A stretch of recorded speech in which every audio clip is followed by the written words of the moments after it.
As a capacitor discharges, how does the voltage across it and the current flowing through the circuit change over time? In this video, we'll find out using the PASCO Wireless Voltage-Current Sensor. PASCO's Wireless Voltage-Current Sensor is a smart alternative to a traditional multimeter.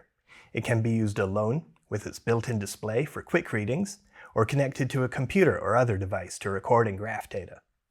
It measures both AC and DC voltage and current, and because it can measure voltage and current simultaneously, it can also measure power and energy. It includes 4 alligator cables and a USB cable. I've built this circuit containing a battery, a capacitor, and a resistor. I'm using modular circuits components, but you can also use any battery, capacitor, and resistor that you happen to have. I've connected cables to the sensor's current ports so that it completes the circuit and current can flow through it. When the switch is in this position, the battery is included in the circuit and current flows around the circuit like this. And when the switch is in this position, the battery is bypassed and current flows around the circuit like this. I'll return the switch to the charging position. I've also connected the sensor's voltage ports across the capacitor to measure voltage. Even before I connect the sensor to the computer, we can see the voltage is about 1.5 volts, and current is close to 0. When I flip the switch, we see that voltage starts to decrease and the current is negative, indicating that current is flowing in this direction. And when I flip the switch this way, the voltage increases and the current is positive. I'll return the switch to the discharge position. We can also record and view these measurements on a computer. I'm using SparkView, but you can also use Capstone software. I've already connected the sensor to the computer through Bluetooth and set up a graph to display voltage versus time. Let's start data recording and see how the voltage changes when I flip the switch.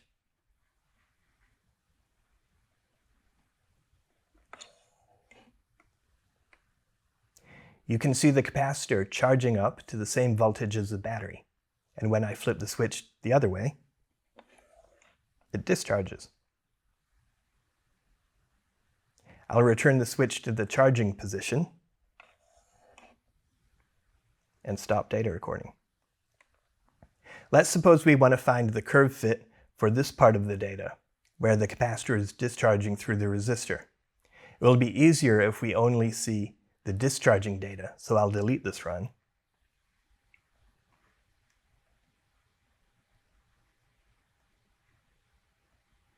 And now collect another run of data, starting after I flip the switch to the discharging position.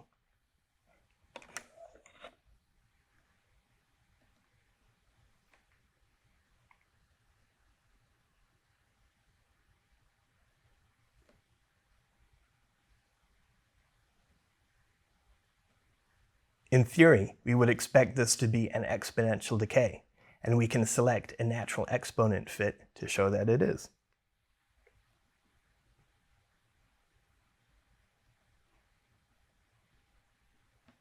We didn't just measure voltage, we also collected current data, which I can add to the graph.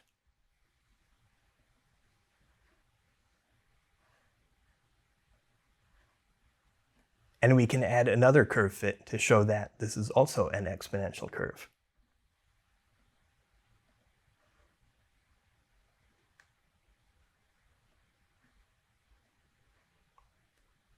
In this circuit, as the capacitor discharged, it delivered power to the other components of the circuit, mainly the resistor.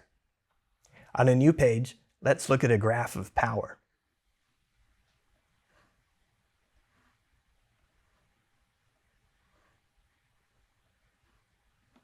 It's negative, showing that power is flowing out of the capacitor, and it gets smaller over time as the voltage and current decreased.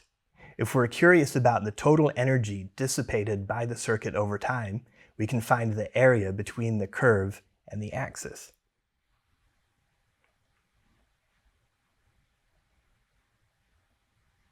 which in this case is about negative 0.1 watt-seconds. Again, it's a negative value because energy flowed out of the capacitor. Or we can graph energy versus time and find the change in energy stored in the capacitor.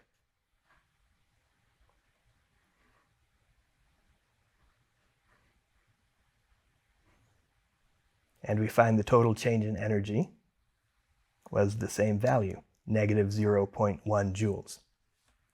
Visit the product page linked in the description to learn more about the wireless voltage current sensor and its accessories, including specifications and links to lab investigations.